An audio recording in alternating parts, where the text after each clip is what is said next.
দেখো বন্ধুরা, আজকে যখন ফ্লেকলিনের বন্ধু তার বাইক চালাচ্ছিল তখন সে দেখতে পারে তার পিছনে কয়েকটা গরিলা। তখন সেই গরিলাগুলাকে দেখে অনেক ভয় পেয়ে যায়, কারণ এই গরিলাগুলা তাকে আক্রমণ করতেছিল। তখনই ফ্লেকলিনের বন্ধু বাইক থেকে নেমে যায় এবং গরিলাগুলাকে দেখতে থাকে। তখনই সে AK-47 হাতে নিয়ে সেই গরিলাগুলাকে সেই জায়গায় মেরে ফেলে। তারপরে বন্ধুরা, যখন ফ্লেকলিনের বন্ধু ফ্ল্যাঙ্ক করতেছিল তখন সে দেখতে পারে যে তার সামনে অনেকগুলা গরিলা চলে আসছে। তখন সেই গরিলাগুলাকে দেখে অনেক ভয় পেয়ে যায়, কারণ এই ভয়ঙ্কর গরিলাগুলা তাকে মারার জন্য আসতেছে। তারপরে বন্ধুরা, সে কি করবে সেটা চিন্তা করতেছিল।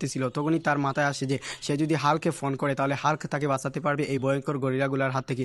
তখনই সে হাল্কের কাছে চলে যায়, কিন্তু হাল্কের কাছে যাওয়ার পরে হাল্ক তাকে বলে, আচ্ছা ঠিক আছে, আমি তোমাকে এদের হাত থেকে বাঁচাতে পারবো, তবে একটা শর্ত আছে। তুমি তোমার বন্ধুদেরকে বলো ভিডিওতে লাইক করে চ্যানেলটাকে সাবস্ক্রাইব করার জন্য। আর হে গাইস, তোমরা প্লিজ ভিডিওতে লাইক করে চ্যানেলটাকে সাবস্ক্রাইব করে দাও। তারপর বন্ধুরা, যখনই ফ্লেকলিনের বন্ধু হাল্ককে সাথে নিয়ে গরিলাদের সামনে যায় তখন গরিলা রাজা বলে, আচ্ছা ঠিক আছে, আমি তোমাকে মাফ করে দিলাম, আর তোমাকে একটা শর্ত দিচ্ছি, তুমি এই বাইক নিয়ে এই রাস্তা দিয়ে আর কখনো আসবে না।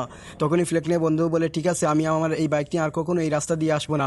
তখনই দেখা যায় ফ্লেকলিনের বন্ধু কিছুটা সামনে অগ্রসর হওয়ার পরে দেখা যায় পিছন দিয়ে তারা সবাই চলে আসছে। তখনই দেখা যায় ভয়ঙ্কর হয়ে যায় হাল্ক, আর হাল্ক সেই ভয়ঙ্করভাবে মেরে ফেলে ফ্লেকলিনের বন্ধুকে। হাল্ক কেন ফ্লেকলিনের বন্ধুকে মেরে ফেলে সেটা দেখবে তোমরা নেক্সট পার্ট দেখার জন্য ভিডিওতে লাইক করে চ্যানেলটাকে সাবস্ক্রাইব করে দাও আর কমেন্টে বলো নেক্সট পার্ট।